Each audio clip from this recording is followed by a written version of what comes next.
We are live on Proline TV for another Friday, Proline Pigskin Friday to be exact, and the eighth and final Friday, the eighth straight Friday, where we take a look at each division in the NFL. We take an early look because when we started this 8 weeks ago, Jim, it sure was early. Now it's starting to almost get to training camp because the Chargers, I believe, open training camp in just about a week. It feels like we were doing last year's football because we were doing it so early that it really wasn't football season. But it's worked out. We're okay. Yep, and here we are. And then, of course, in about a few weeks, when we're done talking college football on the Playbook ATS podcast show, which is every Thursday with Mark Lawrence and Andy Isco, then we start talking NFL there again, but that will be like our final predictions because now we're really into the meat of it. It'll be August. All throughout the NFL training camps are taking place.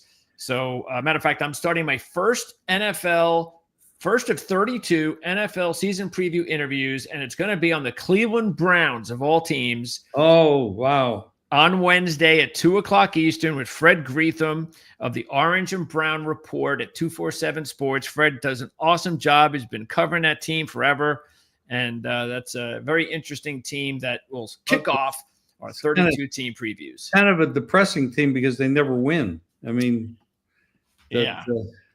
By the way, any idea, or do you have to wait till you speak to the gentleman? The quarterback situation there. Any clue? Yeah, that'll be interesting. Can't wait to find out because I don't think anybody has any idea of what to expect. And now they're moving now too. They're trying to go from Cleveland up to a place called Brook Park. Yeah, it's up near the airport, and it gets a lot of money. It'll be a beautiful stadium, but they're having lawsuits and all kinds of stuff going on. Well, here's the thing that I noticed is that it was indoor, and look, I've said this many times. I said it when Minnesota did it. Whenever these teams go indoors from the Northeast, from these locations that I believe are just really awesome locations for outdoor football, like, you know, that's what football's about. The Cleveland Browns have to be outdoors, but I'm not a season ticket holder. I don't have to go and deal with, 20-degree temperatures and, the conditions, especially at that stadium by the lake. And, but I don't know how you feel about it. I don't want to imagine the Cleveland Browns as a dome team. Well, I don't think any team should be in the dome, but the weather dictates it. And now, I mean, we got some terrible weather now all over the country for different reasons. And really, if you want to play these games that might look like decent football, you're almost going to have to go indoors. I mean, we get storms. You're getting storms. We're getting heat. I mean, we got a football team here. If they played outdoors, they'd die. It's 116 degrees. I mean, well, what's the temperature at football like in November in Las Vegas? Well, that's the first month that actually starts to cool off. October, we still have a lot of heat. Okay, we're still in the high 90s and stuff. And is that like Miami though?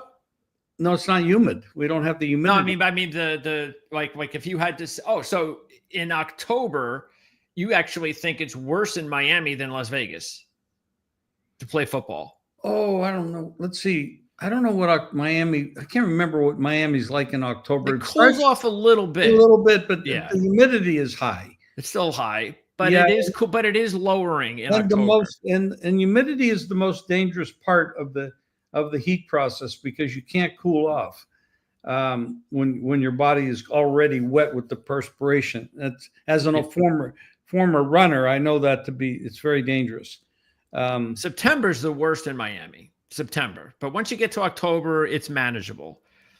So how is Vegas? There's 6 months in Miami that I don't want to be there. I mean, summertime, May, June, absolutely. July, August, September. Terrible. It's awful. I don't want to be there. Well, we'll see what happens with the Browns with the stadium issue. I think aren't the Bengals going through the same thing? Aren't they going through some stadium? Well, they're going to build a new stadium. They say It's that's what I read that they're going to. Have they talked about a dome too, or I have not heard that. Yeah, you know why a lot of these teams want to do domes? It's so obvious. They want to do the domes so they get a Super Bowl. Well, yeah, and the fans, I think for the most part, the fans enjoy it more because they don't have to deal with the weather. I mean, I've sat in some stadiums where I thought I was going to freeze to death. So, and that's no fun. I know. That it is crazy. So I can understand the reason for it.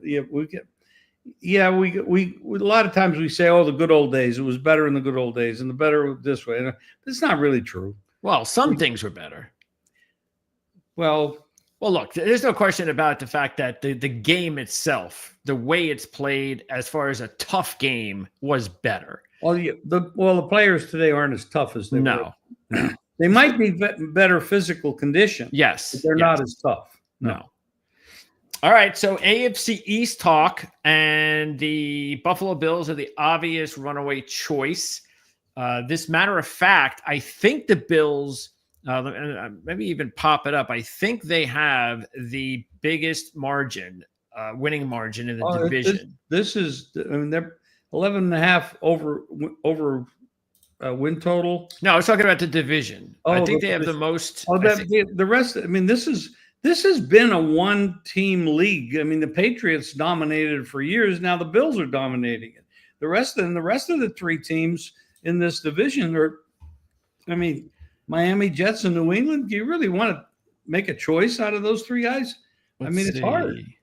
Let's see who's got the heaviest favorite here. Bills are minus 280. I don't think anybody's close. Let's see. No, they are by far the heaviest favorite. The second heaviest favorite is Baltimore at minus 150. So that's how much Buffalo is favored to win AFC East. The Patriots are the second choice. Then you've got the Dolphins and the Jets. I will say this. I think there's a way to get it. I don't know where, but if someone can tell me where I can get the Jets to finish in second, I'll take those odds. Because I just think the Patriots are getting just a little bit too much love. And I'm agreeing with you because the Miami Jets and New England and the Patriots, you could throw a blanket over these guys. I mean, obviously, McDaniel and Tua are both on the hot seat for their jobs.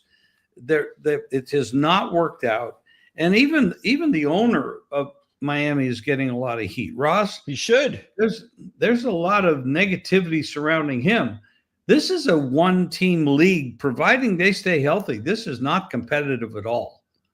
Yeah, and you're right. And that's the reason why I think if I could get the Jets for a second place number, I would do it, because all three of those teams are basically anything can happen. They can finish 2, 3, 4 in any situation, any variable. It'll just come down to injury luck and things of that nature. And I don't want to hear anything about how easy the Patriots' schedule is. I've seen it. We've talked about it already. Yes, it's easy, but it's not so easy that everybody keeps talking. It's like they're playing high school teams, okay?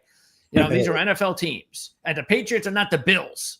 So it's so funny when people, but they got the easiest. Yeah, but they're not a very good team. So, I mean, give me a break. Are they going to be better? Absolutely, the Patriots are going to be better, but just relax. Well, they're going to be better by virtue of having a decent head coach. Yep. Aaron Glenn comes up to the Jets. I like the energy that Glenn is bringing to this job. And I mean, they got a quarterback that's a lot of talent, never really developed. He might come into, this guy has every physical metric that you'd want. Yep. Just hasn't worked. Now, could that be coaching? I mean, you could, like Andy today on the show pointed out how Steve Young developed when he went out to the Niners from his former team. Oh, yeah. And how these can help. What a difference. The right coach and the right chemistry and the right atmosphere, things can develop. Look at Sam Darnold last year with O'Connell. I mean, just amazing. And he got rich over it. So, absolutely. I said it all last year. The biggest question is Miami. You got the owner in the hot seat. You got the head coach on the hot seat, and you got the quarterback on the hot seat. And, I mean, I think they're the biggest mess in the league. They could actually finish fourth. Well, who do you want to start with? Who are you picking for Well, fourth? let's pick on Miami because Okay. I like to pick on some teams, so let's pick on them. Yeah, and I absolutely agree with you. I think that everything that has gone. Look, I think the one thing that happened just the week ago with the trade, I don't look at that as anything like. At least they got it wasn't like a disaster because they got Fitzpatrick back. And what I didn't like about it actually was the adding Jonnu Smith in the deal, because if you were going to do that, this was a great tight end draft class. Why didn't you get a tight end in the draft? Instead, they coaxed Darren Waller out of retirement. The guy hasn't been a good player in like 3 years, and he was retired. Yeah, he was good here. And when he played, but no, I mean, I don't understand it either. I don't know what the hell they're doing down there. Yeah, I really don't. And that's why I think that the first guy that has to go is the GM. But it's just this GM is just tied to the hip, Greer with Ross, and they're like, it feels like Greer's got pictures on Ross, and I just don't understand it. I don't think any Dolphin fan understands it. And then like you were saying with Tua, can he stay healthy again? I think that's the biggest issue with Tua. I think he's a solid quarterback, but he's got to stay healthy. He did last year, which was nice. They got a good running game. That's good. But they have one of the worst looking offensive lines in the NFL. It's not good. And I didn't understand, with all the needs they had, they moved up in the second round to get a guard who many people thought had a disappointing week at the Senior Bowl, was barely a second round pick, barely. And the Dolphins went after him like he was like a bona fide first rounder that he was lucky to be there. So let's get him, which means you had to give up more draft capital that you could have used on, hey, maybe a tight end. Well, it is about evaluating talent, and there are times when people pick up scrap, pick up something off the scrap heap and they turn into something. And not that these players are really scraps; they're all super talented. I'm just using that as a kind of metaphor, but yeah, they've done some strange things. I would not be surprised if both the Patriots and the Jets finished ahead of them. I would not be shocked. Oh, I'm betting on it. I just think that the writing is on the wall. There's again, the offensive line's a mess. This Tyreek Hill situation has not been settled. It looks like he's going to stay on the Dolphins, but you know what? They get off to a slow start. They're going to try to trade him at the deadline. So I don't even know why he's still here. I mean, I will say that. I think the reason he's still here is because I guess Greer probably believes that if his job is potentially on the line, well, I'm not trading Tyreek Hill. I got to try to win games this year. So maybe that's the reason, but he's still a distraction. And then you look at the defensive side, and they've got these good players, several good players, but they're dealing with injuries. You can't count on Bradley Chubb. Jalen Phillips. You need Chop Robinson to take another step. That's nice. I do like the draft pick that they picked up, Kenneth Grant. I think that was a nice pick. But the secondary, if you throw out Minkah Fitzpatrick, and that secondary looks really, really weak. I mean, you talk about the Dallas Cowboys, Jim, about how many offensive games that the Cowboys are going to be in this season. I think you could say the same thing about the Miami Dolphins. They ain't stopping anybody through the air. But are they going to be able to score they last year, I think the stats were 20 points a game. That's not, if that's accurate, what I'm looking at, that's not very good. And that's why I think they're not going to be. I think Cowboys will be a better team, because you're right. Cowboys will have a better offense than the Dolphins. I think the Cowboys could easily be 24 to 28 points a game. They're going to be very high scoring. If they can keep that offense going, I'm not going to say very much about their defense, but I do think they're going to put up points. Yeah. And the Dolphins are going to need to put up points because, again, maybe if everybody stays healthy on defense, I'm talking about all those pass rushers and they all stay healthy, maybe they could attack the quarterback fast enough that that secondary won't get burned. But that is just one weak looking secondary. I mean, look at the corners. Storm Duck. They have Storm Duck, by the way, was a non-drafted player last year, and they have him penciled in as the starting corner now. And Cam Smith, who is a second-round pedigree from a couple of years ago, but he hasn't really done much yet. He needs to develop, and maybe he will. And this Nickelback is just okay. He's not that great. He's not terrible. But this whole secondary, and there's always going to be an injury or two. They got to go to the backups here. Holy moly, are they in trouble?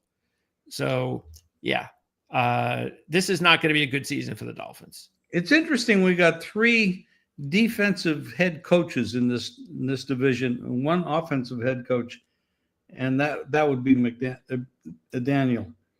And Yep. the others are defensive head coaches. I think the Dolphin fans, I think some of them, if they get off to a quickly slow start and maybe they fire McDaniel, I think Dolphin fans, when the process is done and the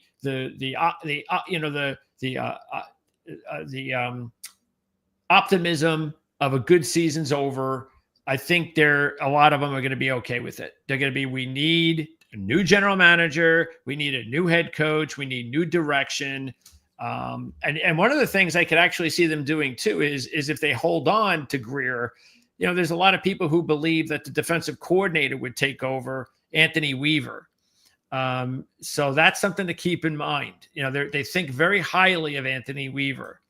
But, if you fire your GM and head coach, the chances are not good that someone on the staff remains, unless the owner, says, well, I'm going to fire McDaniel in September, and I'm going to make Anthony Weaver the head coach. And then the end of the season, I'm going to fire the GM. Weaver will be there. And when I interview other GMs, the other GM will hopefully like Weaver, will keep him on board and go from there. So I could see that happening. I think the one bet I'd make on this team is Miami finishes 4th in the division. Unfortunately. And I don't know that we have that price available to us right now. I know that it's out there because I bet a couple teams to finish 4th in their division, and I have not bet this one, but I'm going to look for that price. Yeah, I think if we can look for a price on that and the Jets in second, I'd like to know what that is too. Because at 18-1 to win the division, I think second place, you might be able to get something halfway decent. So I think the Jets have a good shot. I like I'm not saying anything against Vrabel in New England, but because they could be, like I said, you could throw a blanket over these 3 teams, but I'm going to say Miami goes down 4th. But who do you want to talk about next? Pardon? Who do you want to talk about next? Well, let's talk about your Jets. Okay, let's put them in here.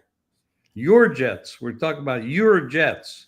Yes, a team that for years on this network and other networks, I have been for a very long time, extremely honest.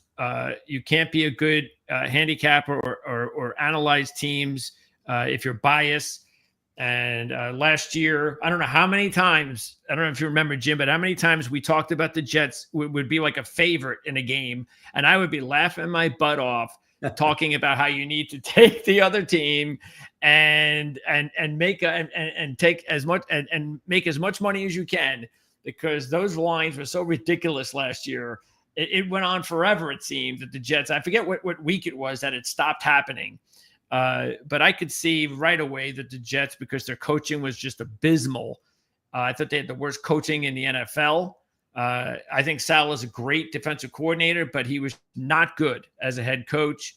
And I'm talking about the assistants were terrible. It was just a very bad deal there. But I think part of the reason, besides Aaron Rodgers, that they were getting a lot of respect was because there is talent on this team, but they just weren't coached correctly. There is a theory that defensive head coaches do not make good head coaches, because it's an offensive league. I'm not going to say that 100% is true, but there are ways of looking at it and saying, yeah, well, maybe that's so. I mean, look at who gets to the Super Bowl, and and it's the aggressive offensive play calling, and that makes it sometimes that if you turn it all over to the offensive coordinator, that might change the pattern a little bit. But I don't know. Glenn and Vrabel are both defensive coordinator. The Bills head coach is a defensive coach, but their offense is explosive. Yeah, that's definitely a topic when we talk about the Bills, their head coaching situation. That's going to be something interesting. But overall, look, there are still some issues. The Jets do not have enough depth at wide receiver. That is definitely the biggest hole I believe they have on the team. But outside of that, it's interesting how that, they bring in the offensive guy from Detroit who worked under Ben Johnson. So I thought that was a great hire. You mentioned, of course, you've got what's his name? What's his name? How to pronounce his name is Tanner Engstrand. Okay, Engstrand. So, Engstrand. Oh. So he. Oh yeah, ENG Strand. Yeah, Engstrand. Yep. Yes. Yep. Okay. Engstrand. And so I think right now, just taking a look at, like you said, the energy with Aaron Glenn, that's important with the way that he's able to communicate to players today. Being that he's relatively young as a coach, even though he's had a good amount of experience as a coach, I think it's the perfect line as far as his age, his experience. He's still young enough to identify with the kids. I love the hire in Steve Wilks as defensive coordinator, very experienced, knows how to coach. So they've got a much better coaching staff and is going to really make a big difference. Now, you said it, though. See, the Jets are a team. This is why I think that they're going to be a wild team this year, because they've got enough talent that is all going to depend on Justin Fields. Well, the thing about him is he has all the tools, everything. The problem is he might be the best runner on the team because the way he plays, he pulls the ball down and goes. I mean, he definitely could be a much better passer. Hopefully the coaching will change the way he plays the game, because he can throw the ball. And if he throws it accurately, he has the strength in the arm and everything. And God knows he can run. And that's what they're going to try to take advantage of, because they're going to run the ball a ton, not just Fields, but they've got Breece Hall, who's the legitimate number one, and they've got a stable behind him in Allen and Davis. So, and by the way, Donovan Edwards, who they picked up after the draft, was an electrifying national championship running back from Michigan. So this is a great stable of backs. They are going to run the ball as much as or more than any team in the league. So you can write that down because it's going to be a fact. And Fields then is going to have to take advantage of run, boom, I'm going to get you through the air. And that's where Tanner Engstrom comes in. The coaching comes in. It's great that he's got a relationship, too, with several players from his Ohio State days. Garrett Wilson, wide receiver, that kind of relationship is really something that I think is going to help him big time. Josh Myers was his center at Ohio State. Tight end, if you look at there, Jeremy Ruckert was one of his tight ends at Ohio State. So all that familiarity will help Justin Fields out. And I think if you see good progress in the preseason, whether it's preseason games or just practice, and you just hearing good things about how Justin Fields is playing, I think that's going to be an indication that he's going to have a good season.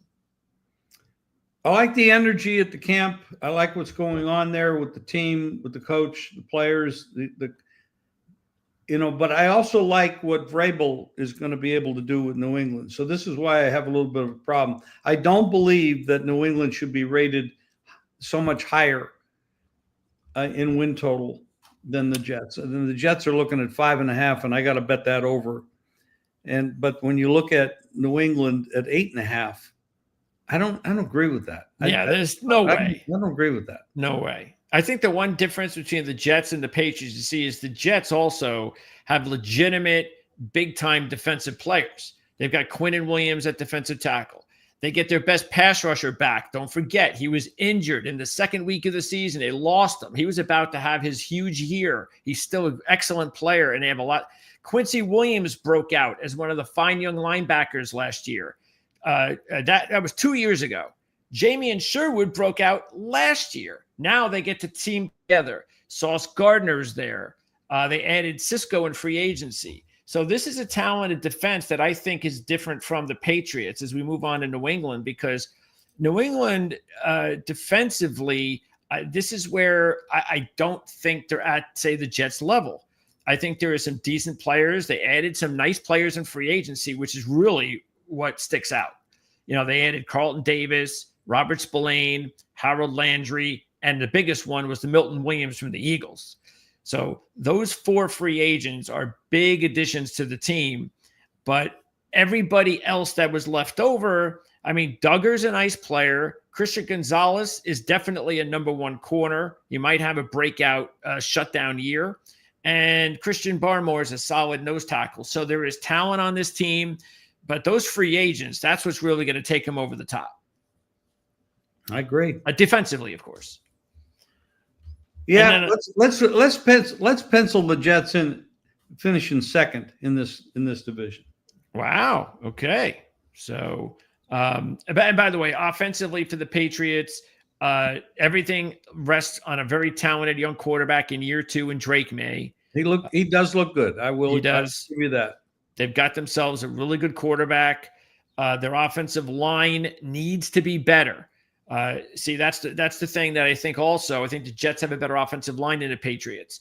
The Patriots are better this year, no question, because last year they were terrible on the offensive line. But they drafted Will Campbell. They did bring in, a center in Bradbury, but Bradbury is just okay. He's barely average. That's why they drafted Jared Wilson, who I would not be surprised if Jared Wilson starts this year. Onwenu is their best lineman, and then they bring in Morgan Moses, which was a nice signing. So again, the 2 draft picks, Campbell, Wilson, and the free agent pickup of Moses really helps put together a pretty decent offensive line for this season. And keep in mind, they're going to have to rely also on whether or not Stephon Diggs can stay healthy and have the type of year that Houston was expecting last year before he had the big injury. Correct.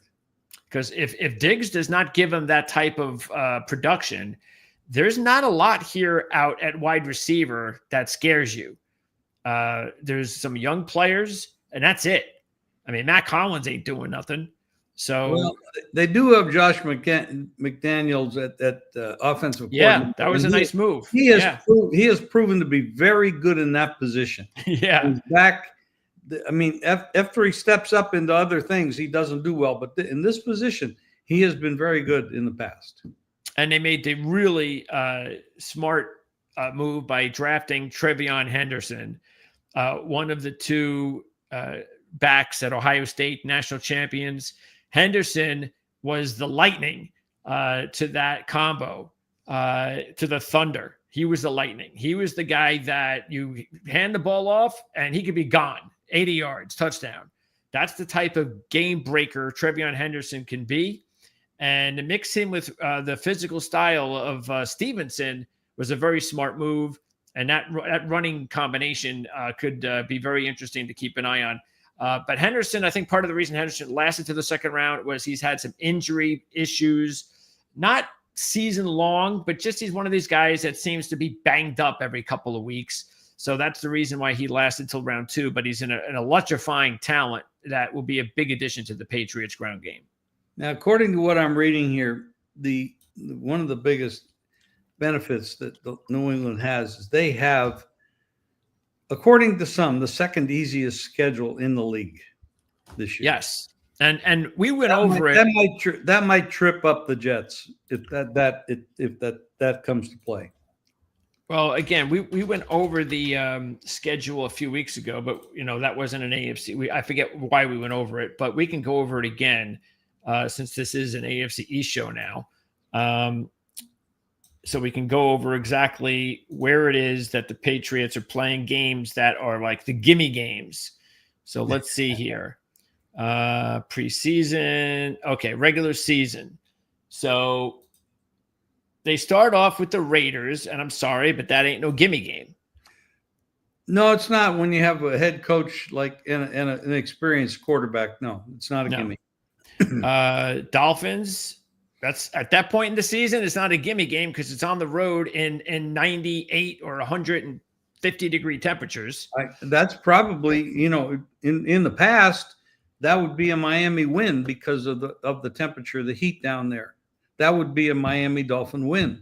In the past, that would be a guaranteed win. Even against Tom Brady, that was a win. Yes. Yeah. Very difficult conditions to play in. Yes. Then they get Pittsburgh at home. That's interesting. We don't know what Aaron Rodgers is going to bring to the table, but we do know Cleveland's going to run the ball quite a bit. But we know that Pittsburgh is a legitimate team, not an easy team. No, Tomlin knows how to win. Obviously, the guy doesn't seem to ever have a losing season. And then I think this is part of it here. I think we both have talked about it. I think Carolina is going to be one of the more breakthrough teams this season. I'm not saying they're going to be a juggernaut. I just think they're going to be better than people think. The way they finished off the season last year, they benched the quarterback, brought him back. He finished the season on an uptick, and yep, a lot of people are forgetting that. And you and I aren't forgetting that. We actually think we have talked about it. We actually believe in them a little bit. Yep. I think we got the win total on them too. I forget what it was. Buffalo obviously is a tough one. Now there's the easy one, even though it's on the road. That's a high school team right now. There's the easy one. So that's the layup. So that could be the worst team in football right there. And even this one, even though it's on the road, it's a rookie quarterback. So I say that here's your easiest part of the schedule. You got the Saints and the Titans, and then Cleveland. That's not such a bad one either, because the Browns can lose to anybody. Yeah, so that 3-game stretch right here is where you have to go maybe 3-0. If you're going to be as good as people say, you got to go 3-0 there. Then there's Atlanta, a lot better than people think again. So that's not no gimme. Tampa Bay on the road. That's a game where the Bucs By the way, should we win. mentioned something about Tampa Bay. They had a big loss the other day. How do you pronounce his name? Wirfs? W-I-R-S? Wirfs. Yeah, offensive lineman, very good. He will be out for 4 to 6 weeks with an injury. Yeah, he had some. He was banged up last year, missed some time, and that's the thing that we talked about on the show when we talked about the South. That is the one part of the Bucs that they just can't have those same injuries they had last year. And already they have one. Well, chances are, since it's a 4 to 6 week deal, it sounds like it's one of those deals that's like, hey, you know what? We're not taking any chances. It's probably a 2-week deal, but we're going to make it 4 to 6 weeks because we're not rushing them back. So then you get the Jets, a division game, and then you got the Bengals on the road. That's not going to be easy. Now there's a game you should win for sure. That's the 4th one that you should win. It should be a game because it's at home. You should take care of business. That's 4, and that's on Monday night. Then you get the Bills and the Ravens in back-to-back weeks. Their losses, yeah, for sure. And then the division games again. You should split with Miami, you would think, if you don't win that game in 150 degrees. So I got 4 layup games. And then I've got, then you have about 6 games that I can't see them going over. I can't see them going over 8.5 wins. Well, that's what I'm saying. I just think it's ridiculous how much people think the schedule is that easy. It's just not that easy. I could say they get 8 wins or 7, but not 9. I can't see them winning 9. Now, look, I think that they're one of those teams, and I think we could put like about 15 of them in the NFL where we say, if everything goes right with these 15 teams, and usually it does for 1 or 2 of them, they can wind up winning a lot more games than we all think. And they're just one of them. So, but I'm not willing to bet on it. Not me. I'm not going to do it. I'm going to bet under 8.5. I'd go under. All right. And you might actually, there's enough people think that they're going to go over it. They might even see a 9. Wow. All right. And now we got the Buffalo Bills, the clear division champs. Might as well give them the banner already. But as you mentioned with the the defensive head coach situation, Jim, this is the thing that is going to be the big story this year is going to be, does Sean McDermott have to at least get to the Super Bowl to keep his job for next year? Now, that's a high mark. I wouldn't put somebody down for making the championship game and not winning it, but he just keeps doing it though. That's the problem. Yeah, the problem is when you get to the championship game, you're playing a damn good team, So yeah, you can lose those games. I mean, Michael Jordan in basketball did that to a lot of people. You're good, but you can't beat them, and that's the kind of thing. So I don't know that Mahomes will be that team this year because I'm kind of thinking that maybe this is the year they fall off a little bit, very possibly. Then that's usually who you have to face. Yeah, but I mean, at some point, and I hear you, when you're playing the Chiefs and Mahomes almost every year in these big games, that ain't easy. But if you have Josh Allen at quarterback and you have a team that is on par basically with the other team, you've got to win one of them, especially. What they had a couple. There were some games between those two that were very, very close. Well, remember the game that the game was basically over, something like that. 13 seconds. Yes, yeah. and they couldn't close that one out. And that's defense, by the way. That's your defense, and that's Sean McDermott. Even though, of course, I think he fired the defensive coordinator. I couldn't fire a head coach in that situation. You get me to the championship game, you've earned your money.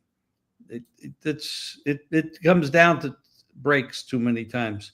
Now, I mean, you could look at Shanahan for the Niners. How many times they get close and don't make it? Well, sure. You could say, and you can criticize him. He gets his head stuck in the book, and he can't get his head out of the book to make any adjustments, which is the play sheet. Yeah, but they get there. Winning the whole thing is. There might be a little too much emphasis on winning it and bringing the title. When you can get that close that often,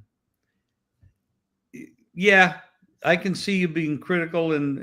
But then if you change from that coach to somebody else, you're more likely to go down than up. I agree with you in this for this only reason is that I would want to know. It would have to be a situation where I'm not just going to fire him and then go, okay, who's out there? No. You have to know who are you going after. Yeah, but you don't really know. I mean, the New York Knicks just did this. They got rid of Thibodeau, and they went through the entire world. Yeah, well, I don't think they called you. They didn't call you or I, but they finally Brown's a good coach, but. When you go back, you want to go back and talk about this. There was a guy named Schottenheimer. Oh, yeah. He couldn't win the big one. But he was an awesome coach. Awesome. He couldn't get over the hump in the big one. And what did they do? They got rid of him. I think there were 14-2 and fired him. And they brought in Norm. Talking about the Browns? No. This is when he was with the Chargers.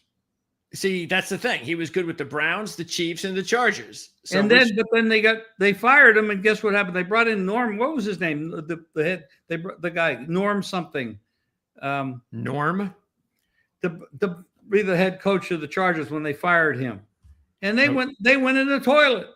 Okay. Yeah, I'm not surprised. I mean, it's like well, that's what I'm saying. You threw the baby out with the bathwater. I mean, if at this stage, okay, if the Bills are at a position where, look, we know they're going to the playoffs. We know they're going to probably be one of the last 4 or 8 teams left. At that point in the season, yes, I think you have a pretty good idea who's out there, who's going to be available, who hasn't even coached this year, like Mike McCarthy. And you send out feelers to talk to these guys. Hey, if this happens, are you interested? and then you make the move. You do not fire people and then do look like you said and go, all right, I don't have no idea who we're going to hire. I mean, you can do that. I'm just saying, not if you're the Bills and you have Josh Allen and you're one step away from winning a championship. You don't do it that way.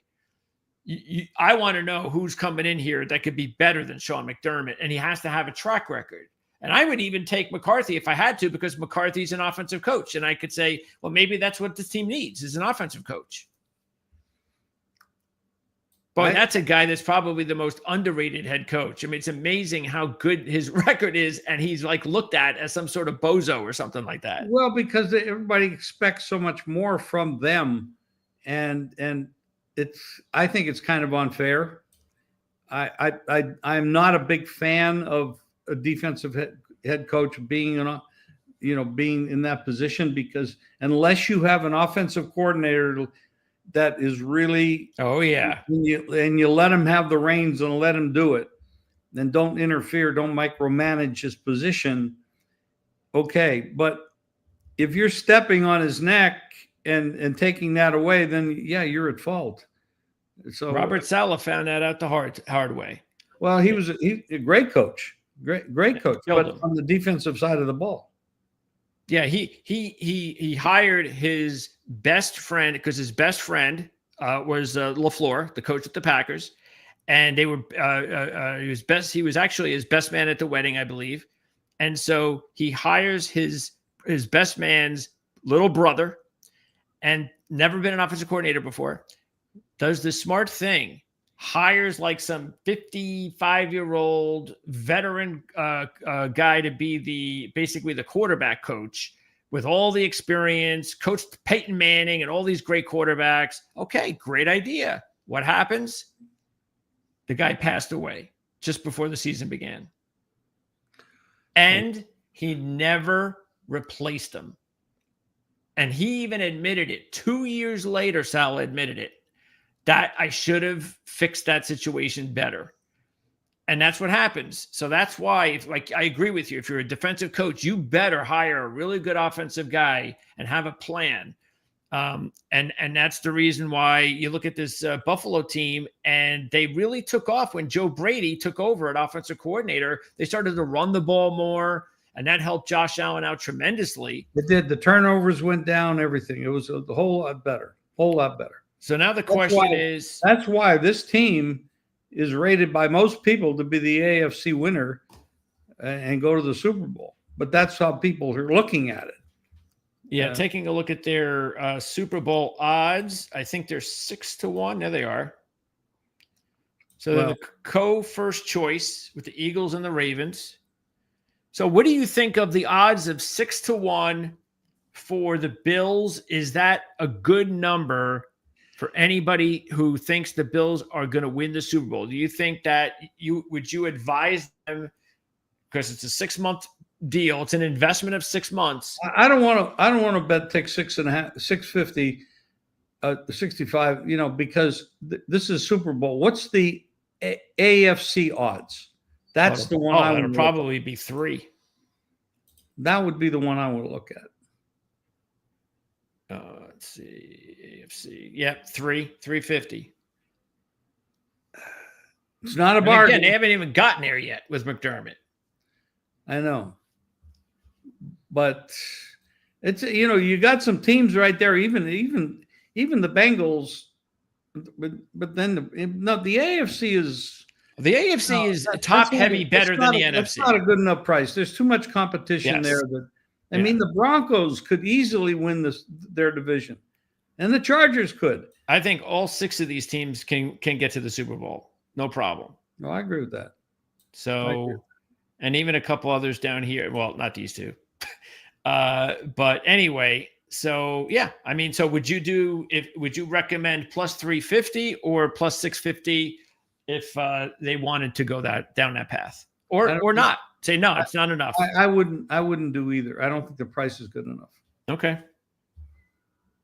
What would you want for it to be good enough? Super Bowl 8?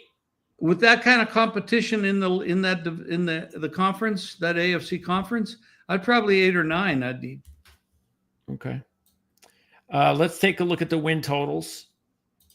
So we'll start, of course, in alphabetical order with Buffalo, and their number is 12.5.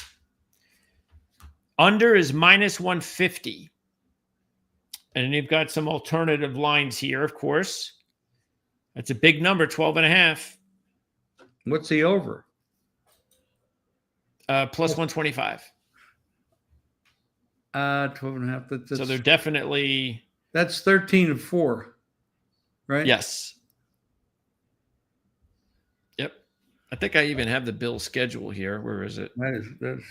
This is the Bills schedule. There's nobody that's going to be that dominant to be favored over them. Well, let's see. They'd have to lose by much. They'd have to lose 5 games. So we got Baltimore.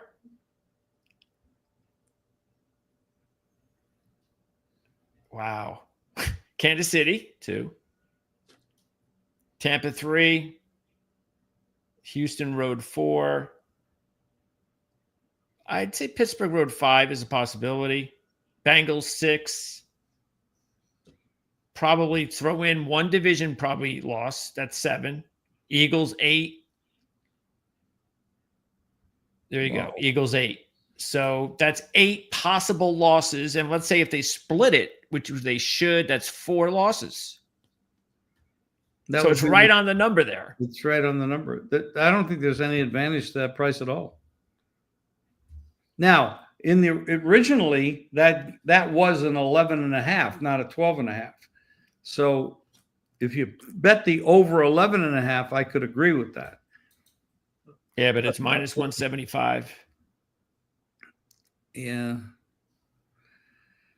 I'm actually tempted. I'd say maybe over 11.5 and lay the price. I would not bet over 12.5. Yeah, it's not a bad idea because I'd be surprised if they went 3-5 against. I don't love laying 175, but it's much better than trying to say you're going to win 13 games. That's hard. Okay. So you would actually go 11.5 -175. I do a lot of shopping because there's a lot of shopping to do out there, but this would be the number you would do if you did it. Yes. Okay. All right. Let's take a look at the others. Miami. Where are they? All right. Here's Miami. They are at 7.5 -115. I favor them under. Yeah. -105. That's a good one too. -105 under 7.5. Yeah. Okay. Let's go to New England, and they are at 8.5. I'd bet that under as well. Where the hell are they? Here they are, 8.5 under +100. Yeah, I'm not sliding them another way, but I just don't think they're a 9-win team. I agree. And the Jets are. I think this is the best bet on the card right here. The Jets are 6.5. Now, see, that's where I actually have bet that one, and I bet it over 5.5. And what did you get number wise? I don't remember exactly. So 6.5 is +120. Over 6.5 is +120. Yep. So the good thing is with all 3 of these picks, the line is nice. You're getting +120, -105, and +100. Again, Greg, and not to try to duck I like the over, but I think I could shop for a better number to get a bigger plus number, or maybe even find a 6 and bet over the 6. You mean I think shopping, but for this program and this podcast, I'd bet the over 6.5. Okay. And then we've got the week 1 lines. And by now we've gone through most of these because we've already talked about we've talked about games. The other side of them. But just taking a look, you got Pittsburgh is a 3-point favorite on the road against the Jets. You got the Aaron Rodgers, Fields. This is an interesting matchup. I would take the dog here because I mean it's just a perfect setup. It's tough. Fields is going to have to step up and play like he's supposed to have played since he came out into the league. And Rodgers, I mean, you got an old coach that has a winning record, but he's laying points on the road. It's a very difficult spot. I'd have to take the Jets. And then we've got Miami getting 1.5 at the Colts. Boy, I don't know what I would do with this. It looks like Daniel Jones is going to end up starting. Yeah, I've heard that. I don't know what I would do with this game. I really don't. I have no idea what to do with this. I think Jonathan Taylor could have like a huge game unless Miami's defense stays healthy. That's week 1. Maybe they'll be healthy. The Colts has got to they have to figure out who the hell they are, because last year they were going to be a running team, and they came out and they just started throwing the ball all over the damn place, and Richardson got hurt. And all, I mean, the head coach just didn't stick with what he said he was going to be, because all the time he was saying, "We'll run the ball, run the ball, run." And then he started being the passing team. I think if he sticks to being a running team, I think he's going to do some damage. And they need to, because their defense was terrible last year. And if you're going to be in that situation, you should try to run the ball.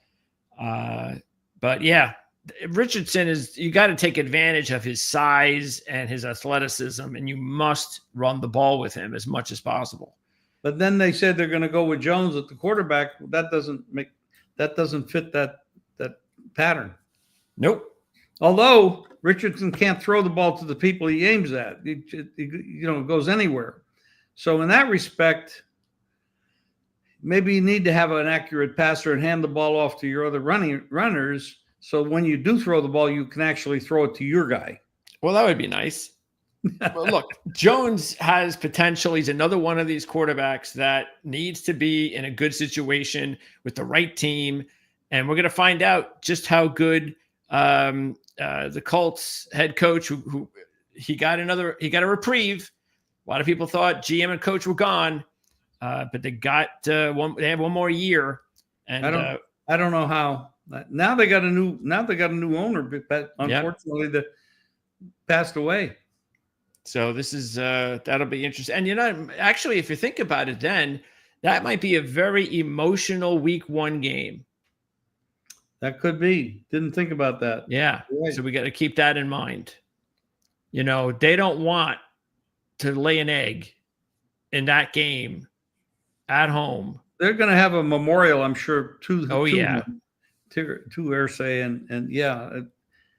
So they're going to be pumped up to hand that game ball to his daughter in the locker room.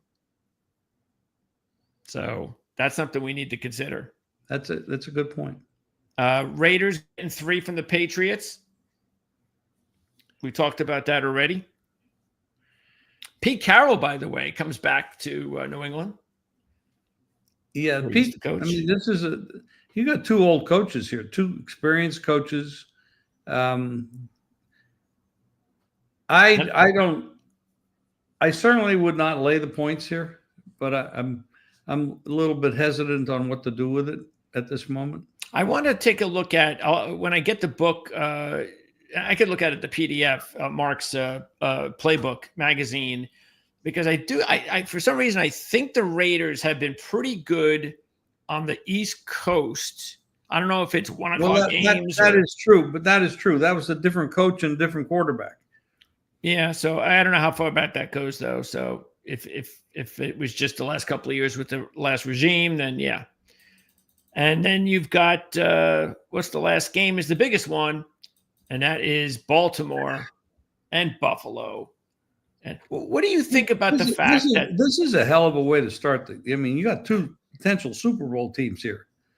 I mean, these are good teams, real good teams. Yeah, you got the Chiefs and the Chargers in Brazil to start the week, basically on a Friday, and then you got this one on Sunday night. I mean, what do you think? Don't you think the Bills are being disrespected? Because if this was in Baltimore, the Ravens would be a 3-point favorite. Well, the thing is, when you see a line like this, I would say that you probably, first of all, I don't lay numbers like this. I would take the money line. This is a money line bet for me if I'm playing the favorite. What I would probably say here is this could be the front end of a teaser on the dog. Add 6 to the dog, you got 7.5, and then find another team or other teams that you like to match them up with. So they have a bunch of 2-team parlays taking the Ravens plus 7.5. Wow. That's probably what I would look at. Because the good thing is the Sunday night game. So if you take care of business, then you're sitting there with Baltimore on Sunday night getting 7.5. And then you come in and lay the money line on the Bills. Yeah. And then you have a middle coming. There's your advice right there. Yeah. You take 7.5 with the Ravens, and you hope that your other opening bets, your other bets that you made through Sunday and from Thursday in, and they all tied into the Ravens plus 7.5. Now, if you did well and you're sitting there and this is the number, you come back and you lay the money line on the Bills. If the Bills win by 1, you're going to cash every ticket you got. There you go. And of course, when you're in the situation, when you do that and they lose, then at least now you still have a chance to do something in the game. Well, of course. And it's just a matter of what that is. You got a pre-flop bet you can make on the game, or you can bet it in game. And then you got to look at the total. If, of course, when you're talking about Buffalo, when you're talking about the kind of weather patterns we're having these days, you got to check the weather, but that's a big number. You'd have to look at the total and say what you want to do with it based on, it's going to be a high-scoring game. Both offenses are going to dominate, and the quarterbacks are dynamic. And you got coaching, you got the quality of coaching. So what I'm looking at here is I'm probably leaning over, but it's going to really depend on the weather. Now, if this game goes up to 53 or something like that, then I'm probably not going to do it. And this is the kind of game where the public will bet it up because the names of the quarterbacks will make it go up. Yeah, by the time we get to Sunday night in 2 months from now, it could be 54. So that would be an auto underbet for the first game of the year. It would be, yeah. And the other thing that you think about, which I don't like thinking about, is once you get into those preseason games and they start happening, and it happens in the NFL, those lightning delays in the summertime. Yeah. Oh, those could all of a sudden. It happens in Jacksonville like more than I'd like to think, and of course it happens to the Dolphins. It seems to happen a lot, of course, down in Florida for obvious reasons.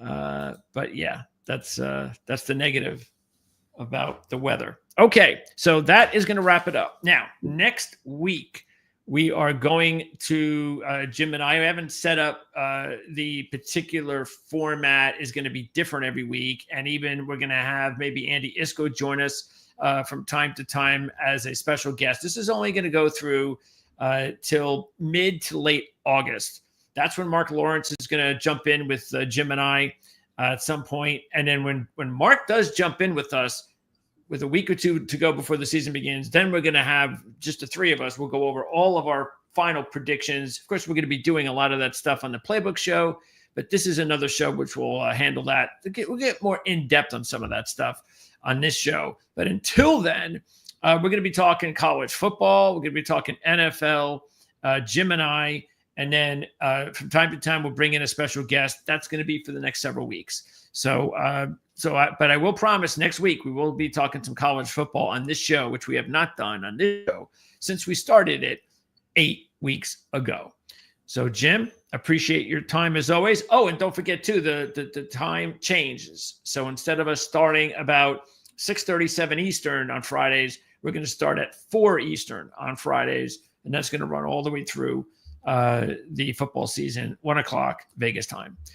Jim, appreciate it as always, and look forward to a new format and a new way of talking football on the show next week. Absolutely. Thank you. It was a good time, good information. Well, good luck, everybody out there. Let's win some money.